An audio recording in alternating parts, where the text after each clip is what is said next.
Salut tout le monde, j'espère que vous allez bien. Ici Lucas Last Fighter. Bon début 2020 en espérant que cette année-là va vous apporter du bonheur et de la joie et du succès.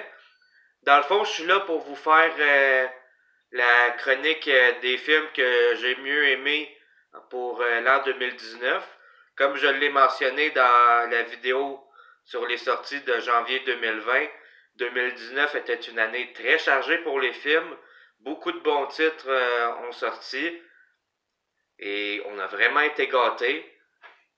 Dont plusieurs que j'ai vraiment aimés. Donc sans plus attendre, je vais vous dire les titres qui m'ont plus marqué et je vais vous dire pourquoi je les ai aimés. Le premier titre, c'est le film Joker. Pourquoi j'ai apprécié Joker? Mais c'est à cause de son aspect psychologique, que ce soit sur le point de vue du méchant. Ça arrive pas souvent qu'il y a des films sur le point de vue du méchant. Au lieu de ça, on avait tout le temps des films, le trois quarts du temps en tout cas, c'était toujours des films sur le point de vue du héros. Ça fait du bien de voir un film qui est sur le point de vue du méchant. J'ai aussi très apprécié la performance de Joaquin Phoenix en Joker. C'était super. Rien à dire sur ça. Son rôle était crédible et génial. Chapeau pour lui d'avoir remporté le Golden Globe. Vraiment content. C'était quasiment écrit dans le ciel qu'il allait gagner anyway. Mon autre titre, c'est Ça, chapitre 2. La suite du premier Ça. Pourquoi j'ai aimé le deuxième chapitre de ça? Parce que j'ai adoré le premier film et le deuxième est un très bon complément au premier film. Ça fait du bien de revoir les protagonistes du premier film revenir en adulte. J'ai également apprécié le choix des acteurs qui ont fait pour incarner les protagonistes du deuxième. J'ai trouvé ça génial. Également, le fait que ça répond à... Le deuxième volet, en tout cas, il répond à certaines questions qu'on certains d'entre nous se demandaient, comme les origines de Pennywise dans le deuxième. On apprend que Pennywise est une sorte de créature extraterrestre qui vient d'un autre monde. Désolé pour le petit spoiler en passant, mais c'est ça qui est ça. Mon autre film que j'ai bien aimé, c'est Godzilla Roi des monstres. J'ai vraiment adoré le film. J'adore le personnage de Godzilla en tant que tel et le voir dans un autre film m'a juste ravi. J'ai vraiment j'ai vraiment très apprécié qu'il y ait beaucoup de monstres dans le film, dont Ghidorah, le dragon à plusieurs têtes. J'ai également vraiment apprécié certaines scènes que je ne vais pas vous dévoiler, pardon. Mais j'ai également beaucoup apprécié le fait que le film soit un genre de pseudo-teaser pour le film Kong contre Godzilla, qui va sortir probablement cette année. Très hâte de voir ce que Kong contre Godzilla va donner. Wow, voir Kong combattre Godzilla. Faut le faire, ça va être épique. Déjà, j'ai trouvé le roi des monstres super. J'imagine pas ce que Kong contre Godzilla va donner. L'autre film que j'ai bien aimé, c'est Avengers Phase Finale. Pourquoi j'ai apprécié ce film-là? Ben, c'est parce que c'est la suite directe de Infinity War. Les Avengers doivent remonter dans le temps pour renverser ce que Thanos a fait en claquant du doigt lors du dernier volet. Ça a effacé la moitié de l'univers puis ils doivent tout renverser ça. J'ai également beaucoup apprécié ce film-là pour les performances des acteurs Robert Downey Jr., Chris Evans, Chris Hemsworth, toutes les autres. J'ai adoré leurs performances. Beaucoup de scènes puissantes dans ce film-là, que ce soit du niveau émotionnel ou juste épique. Comme la scène où Captain America ramasse le marteau de Thor et écrit Avengers Assemble. Ça, c'est venu me chercher. Ça j'ai trouvé ça épique. La guerre à la fin, c'est un bon 30 minutes d'action. C'est très chargé comme film. C'est sûr que ça a un peu moins d'action que Infinity War. Parce que ça montre plus l'aspect, les répercussions d'Infinity War après que Thanos a claqué du doigt, pardon. Mais Mais c'est vraiment à la fin que le gros de l'action arrive. Un gros 30 minutes d'action intense non-stop. Des scènes très puissantes émotionnellement. Si vous n'avez pas vu la phase finale d'Avengers, je vous la recommande. Vous allez bien apprécier. Si vous êtes un fan des films Marvel, ça, je vous garantis que vous allez bien aimer ce film-là.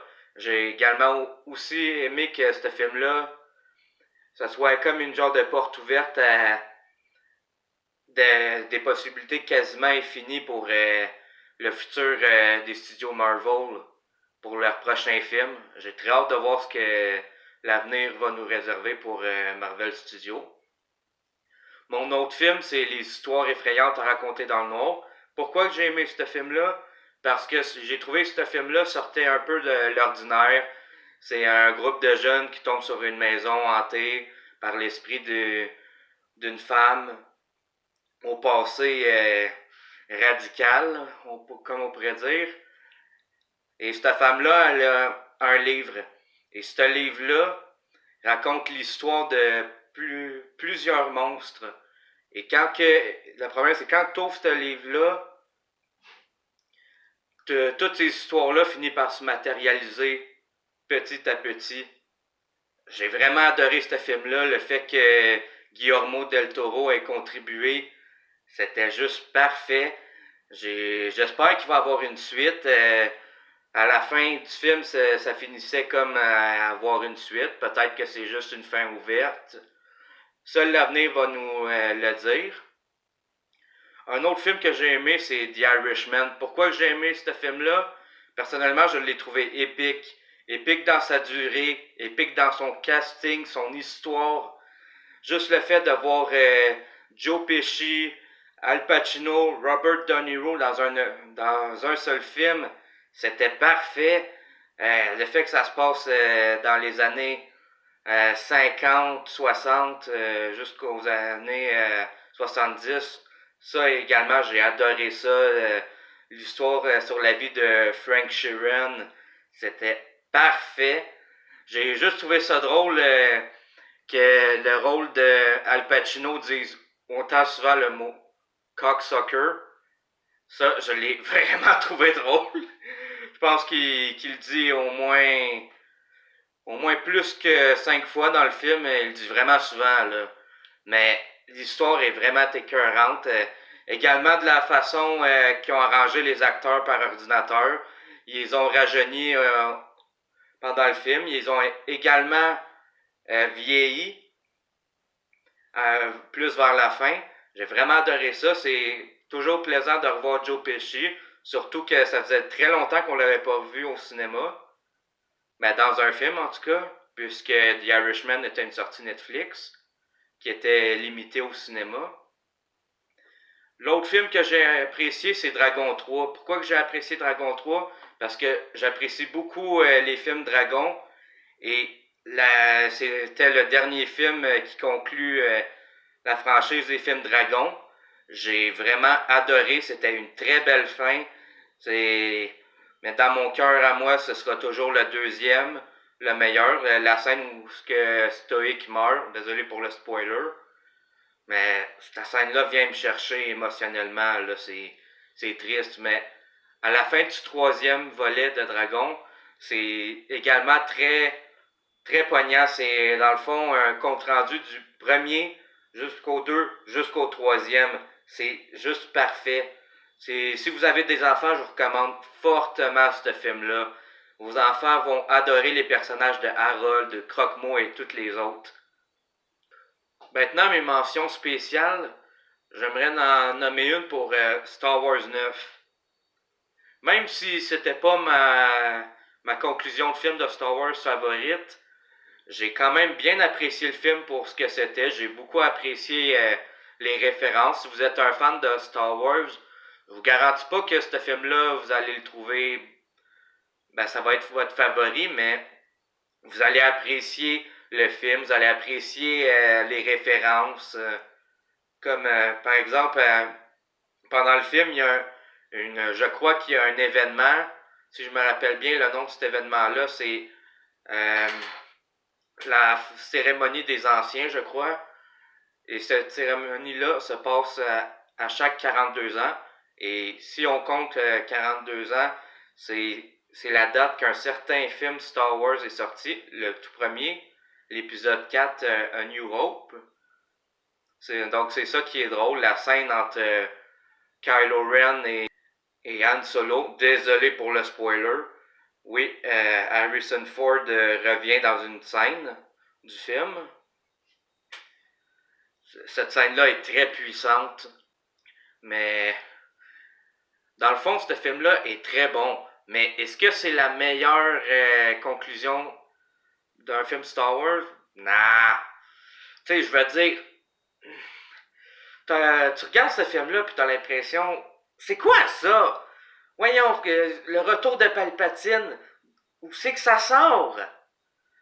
Tu sais, je veux dire, il aurait pas pu, admettons, le mentionner dans le 8e, au moins qu'un mal ancien et puissant allait revenir, et à la fin, ou au générique de fin, il mettrait une scène où est-ce que Kylo Ren allait dans la planète qu'on voit au début du 9e volet. Là, peut-être ça aurait fait plus de sens. Là, on aurait moins eu l'effet qu'on a manqué un épisode ou quelque chose. C'est un peu sorti de nulle part. Là. Et un autre bémol, c'est que le film est ben trop garoché. Ça aurait dû facilement durer 30 minutes de plus, voire même durer 3 heures. Ou même le mettre en deux parties. Parce que de la façon que c'est tac, tac, tac, tac, tac, scène après scène après scène, ça arrête plus. T'as l'impression que t'as de quoi te garrocher d'en face. Oui, J.J. Abrams et les autres acteurs ont fait un très bon travail, mais t'as l'impression qu'il manque quelque chose. Oh oui, pour les fans qui apprécient Snoke, il y a aussi la révélation de Snoke. Attention, spoiler, j'ai créé Snoke. Sérieusement, on se demandait, est-ce que Snoke c'était Darth Plagueis, l'ancien maître de Palpatine? Non. Est-ce que c'est Darth Vader? Non. Est-ce que c'est Palpatine lui-même? Non. À la place de ça, ils ont décidé que Palpatine a créé Snoke. Qui est comme c'est original.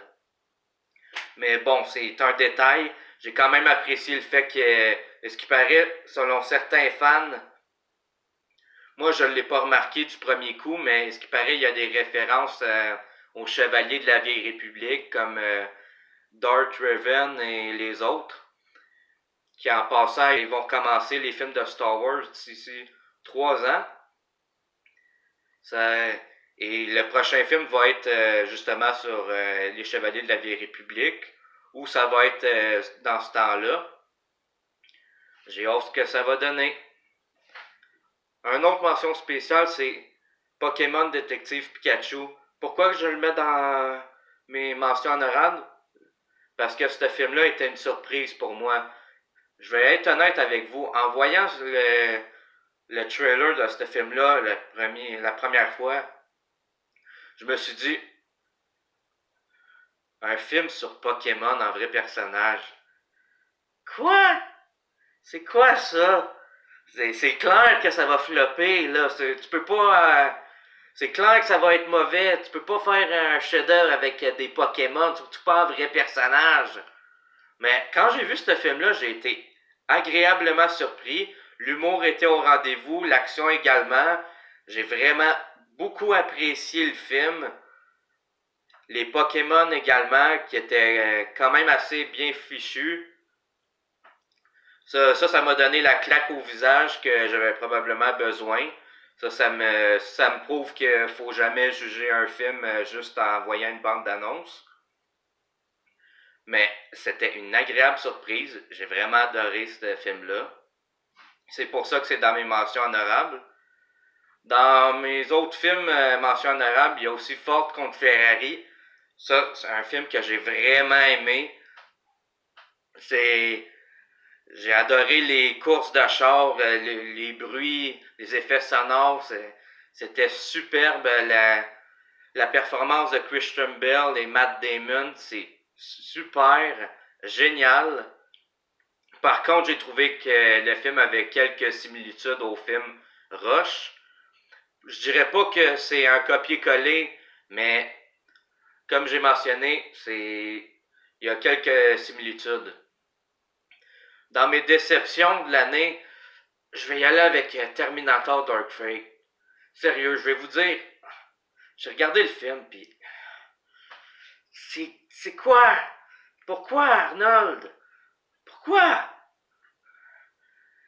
Ah, je sais pas, j'ai vraiment pas embarqué dans le film, dans le mood du film. Je vais pas vous faire un spoiler. Attendez une minute. John Connor meurt! Désolé pour le spoiler. Fallait que je le dise, c'était plus fort que moi.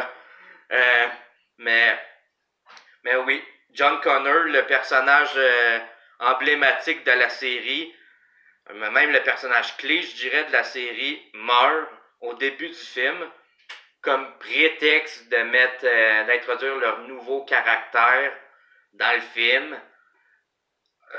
J'ai vraiment pas adoré ça. Les jokes plates que fait le personnage d'Arnold dans son rôle de Carl, un Terminator qui développe des sentiments. C'est quoi? Non! Le Terminator, c'est censé être comme le premier film. Être un personnage froid, sans émotion et qui tue. Je vais pas dire que je suis nostalgique puis je suis pas capable de sortir du passé. Au contraire, je suis très ouvert.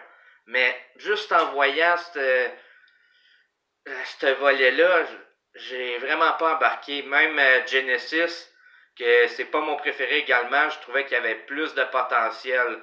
Genesis avait bien commencé au début. Le début du film était super. Mais c'était juste après, avec les voyages dans le temps, ça commençait à devenir trop.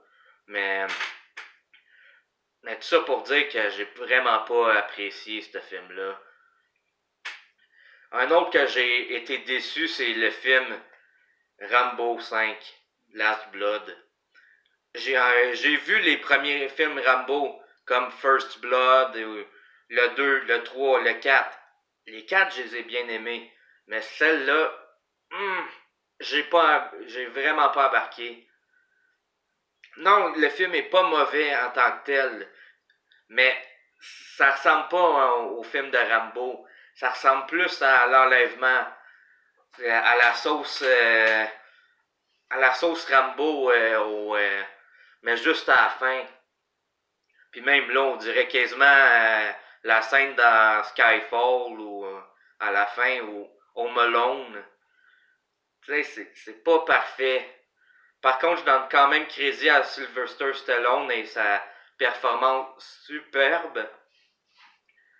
Mais, ouais. Par contre, malgré ma déception, ça battra pas le film Le Fanatique. Oh, Seigneur. Voir John Travolta dans ce film-là. Vous demandez pourquoi que dans ma critique Le Fanatique, je me suis trompé en disant le John Travolta. C'est pas parce que je me suis trompé. Au contraire.